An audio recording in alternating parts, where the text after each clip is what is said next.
And welcome to Dr. Slade Lie, the Brain's Body, the Ultimate Experience. And how do you feel about that, the ultimate experience? No, because I'm talking about the brain. I'm talking about how the brain is the experience of you, because it doesn't work without you understanding your role and your function, because you are the ultimate experience. So when I talk about the brain, I'm really talking about your inner sense of feel for self in the lee of the body, because you can experience this. And that's what you would like to do. That's what I would like for you to do, to understand the language that I'm talking to you through that you may not understand. So I'm talking about the brain, not the mind. The mind you can understand, because in your mind, you're looking at me and you're saying, well, in my mind, you remind me of something. But when we talk about the brain, we're talking about how you process what that something is. And you begin to realize the difference between your state of mind and reality, the new reality, because the brain is processing that information flow. And so now you've changed your opinion, because it's a difference between the mind and the brain. The brain is your central processing unit, which allows you to develop not only awareness, but insight, so that you can anticipate the future. Whereas the mind locks you into the previous states and allows you to realize, but the process which you think is entirely different. That's why I'm talking about the brain. Because when you're in crises, you may not allow yourself to move through the experience of your sense of self, because you're locked into what you look like.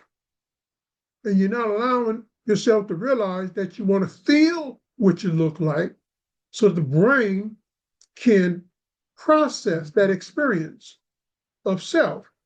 And now, like I just said, you're in a position to accept changes in the way you present who and what you are or think you're becoming. So when I talk about the brain's body learning system, I'm talking about how do you learn the brain? How you learn the body? See, the body is very simple. It's right in front of you. I can look and see myself. You can look and see yourself. And it's easier to try to say what that self is. It's a mind state. But when you look to the brain, it changes, because that's the unknown.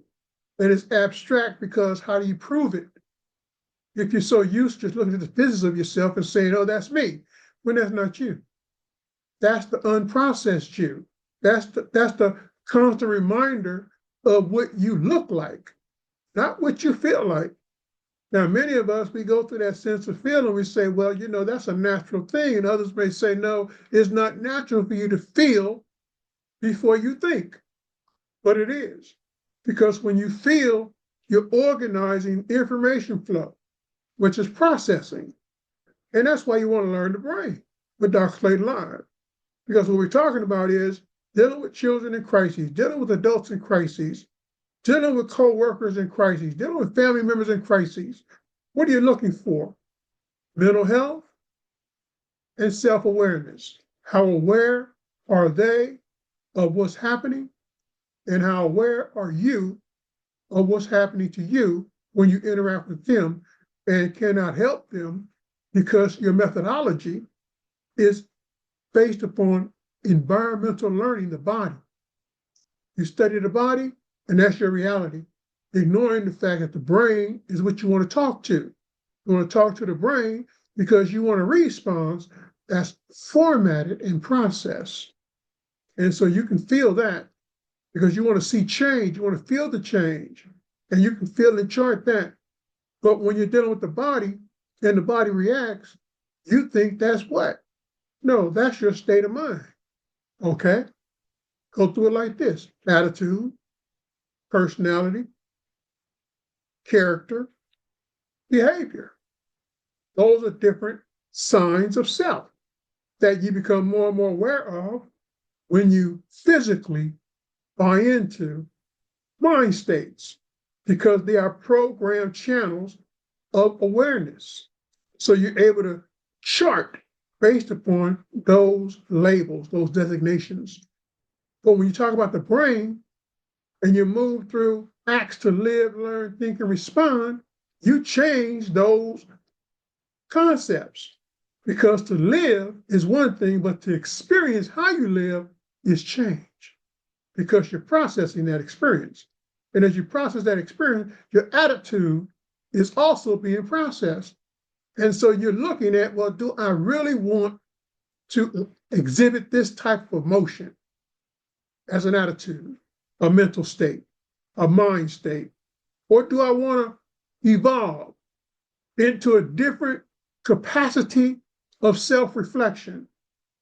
That is a cognitive state where you are trying to understand what it feels like to change an attitude because of how it impacts your personality, it programs you, or how it changes through a sense of feel that allows you to think it through.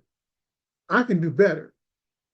Matter of fact, I can perform better if I just change the way I respond. You've been there, where you've been in that situation where you said, I should have done that, I should have done this, but I should have. Well, it's because you're sensing and feeling the experience of self.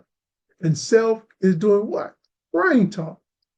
And you can't be afraid. That's what my literature is trying to get you to digest the fact that the brain talks back and that you need to calm down because it calls for processing the experience and not running away from it, not being afraid. This has been Dr. Slayton Live. Be back shortly.